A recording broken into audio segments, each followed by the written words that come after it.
Okay, good morning everybody on this beautiful Friday morning. I am a little bit on the sleep deprived side, so I'm going to apologise now in case I start getting a little bit muddled. Lockdown is sadly meaning that I'm not sleeping particularly well.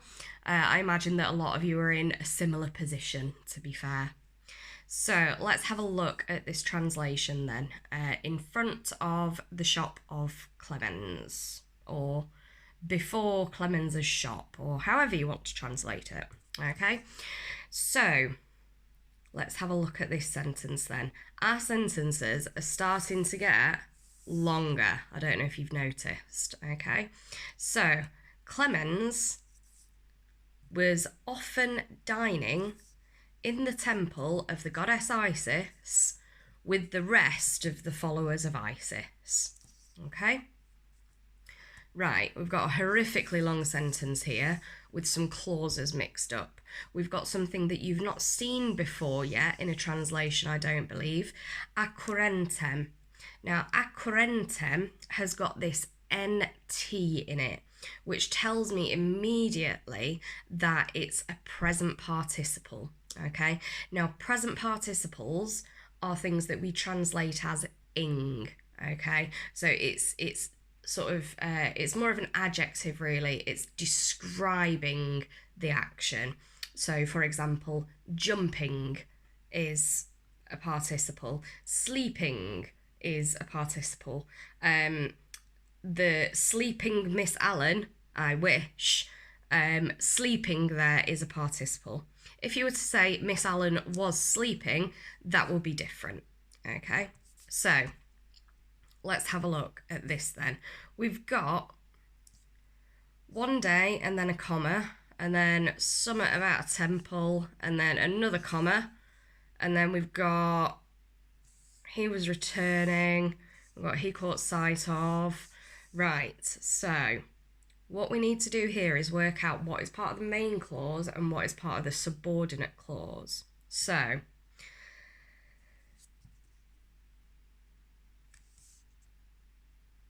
when from the temple in which he had dined, those sound like they go together. Okay, so I reckon one day he was returning home. All right, and then I reckon this part of the sentence goes with this one. So, one day he was returning home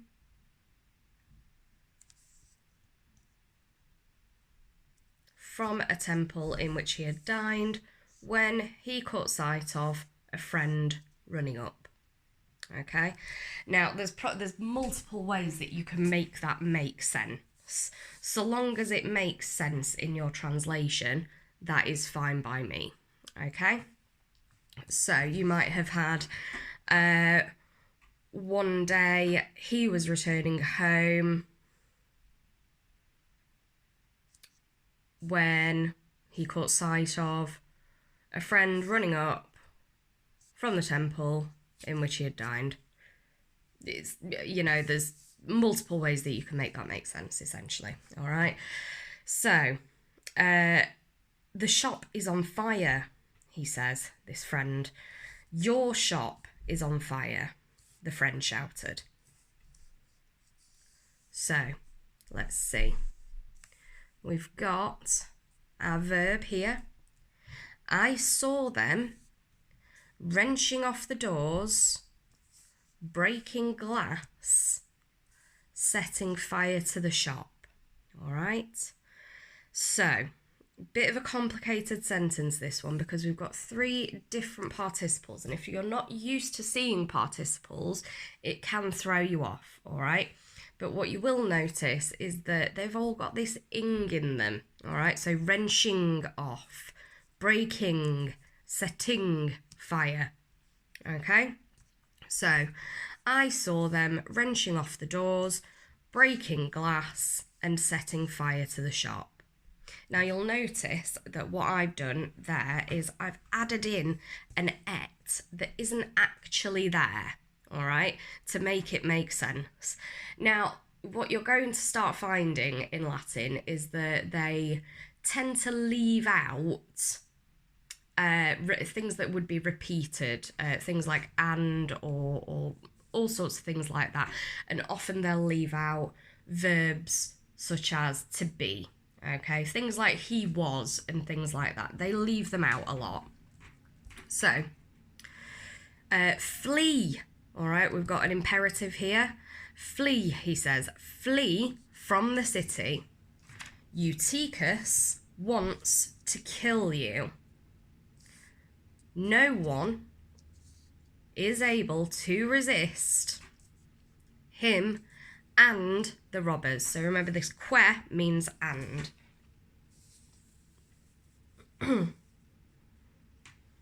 So, however, Clemens did not flee, but he hurried to the shop as quickly as possible. Most of you will probably not have managed to translate quam celerime unless it's actually got it in the back of the book, which I can't remember off the top of my head. Quam celerime is one of those phrases that you just kind of have to learn to recognise, because it looks like than quickly, but it means as quickly as possible, okay? So, after he arrived there, he was standing in front of the shop, motionless. He saw the wrenched off doors. I'm going to repeat my verb here. He saw the ransacked shop. So, Eutychus was standing outside the shop with the Egyptian robbers. So, as this is with, we know that latronibus Aegyptiis is going to be in the ablative case, okay? And he was laughing. So we've got the que here again, and. Eutychus said, cackling, all right? Cackling, again, it's a participle, all right? Bit complicated, this one. It looks like it's going to translate saying, my very sweet.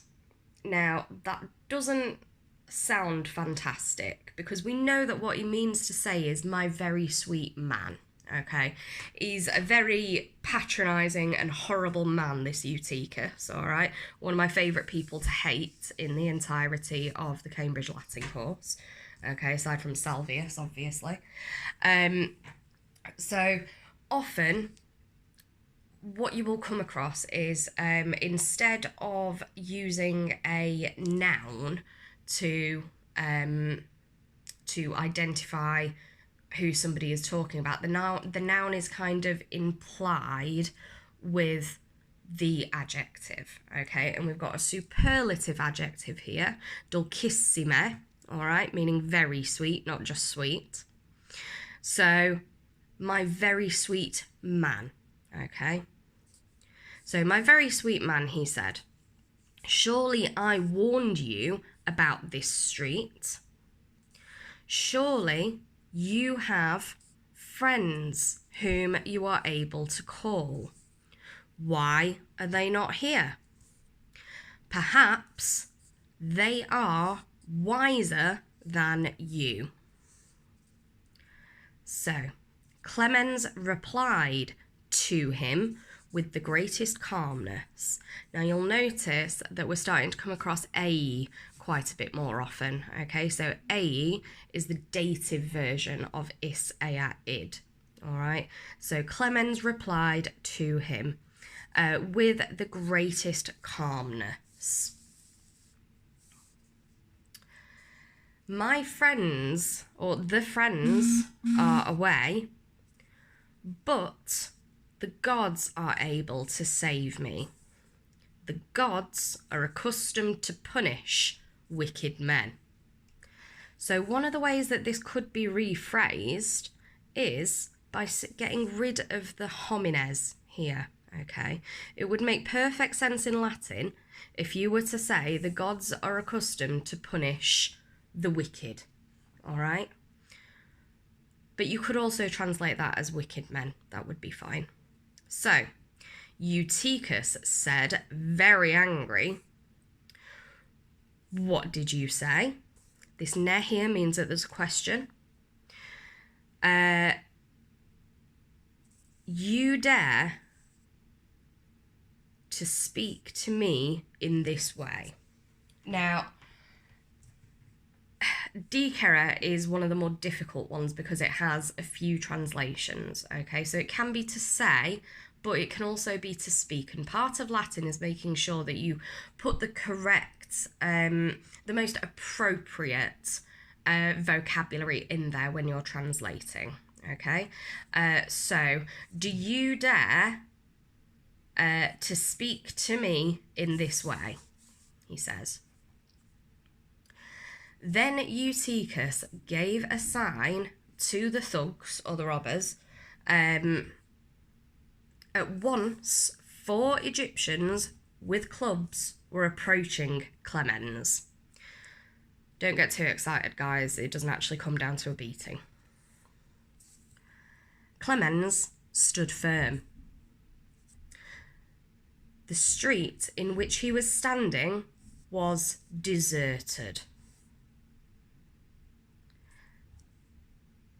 The terrified innkeepers were watching through the doors of the shops.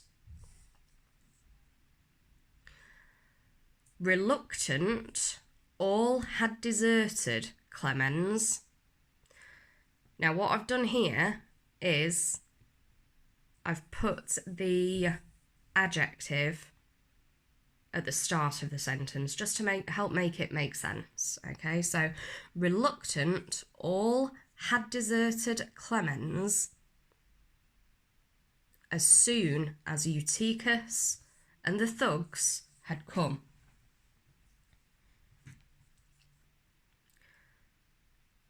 No, that's not right. What tense are we in, Miss Allen? Crikey. Right.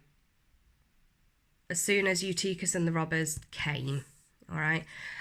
Suddenly, the sacred cat, which Clemens was accustomed to stroke, went out or came out from the temple.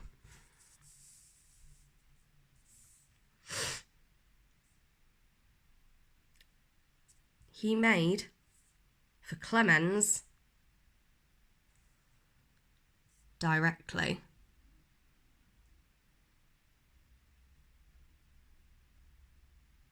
Wait.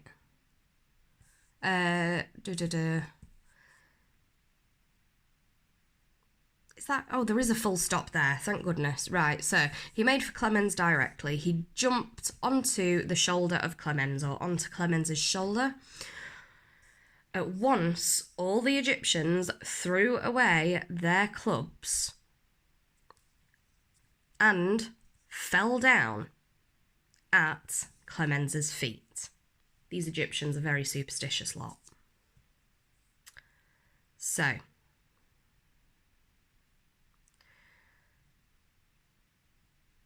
the sacred cat, because this is nominative, the sacred cat who was looking after Clemens. Right, okay, so let's go back. So, the Egyptians had fallen at the feet of Clemens. They were not daring to harm Clemens, who was looking after whom the sacred cat... No, they were not daring to harm Clemens, whom the sacred cat was looking after. That's the one. Told you I'm sleep deprived. Eutychus was in a rage, angry like a bull. Or if you wanted to shove an erat in there, I would be quite happy for you to say Eutychus was in a rage. He was angry like a bull. So then the cat jumped onto Eutychus and violently scratched his head. Poor Eutychus. It is better for you to flee, said Clemens. Eutychus fled, terrified, with the robbers. Afterwards, he was not trying to harm neither Clemens nor the... Afterwards, he was trying to harm neither Clemens nor the innkeepers. Let's keep away from double negatives, please. Now Clemens is the chief of the shopkeepers. Right. Apologies for the long and muddled video. I hope that you all have a very nice weekend. I personally am going to go for a nap as soon as is humanly possible because I clearly have not had enough sleep to function. Okay, have a good weekend, everybody. Bye.